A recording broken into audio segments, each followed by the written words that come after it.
पाऊस जरी आला तरी पोळ्या याचायला लागते त्या का. आज पाऊस तर येतोच वाटतं.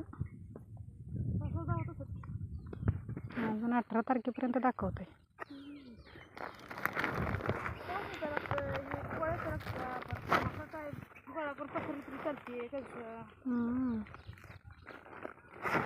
पाऊस आला तर शेतकऱ्याला बसाय नाही.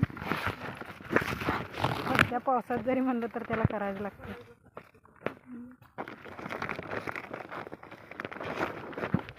अगं गाय कुठे गेली पळत पळत की आमच्याकडं.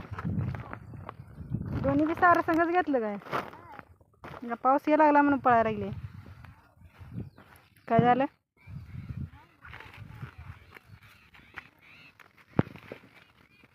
काय केलं. मशीन पडलेले पोळे म्हणजे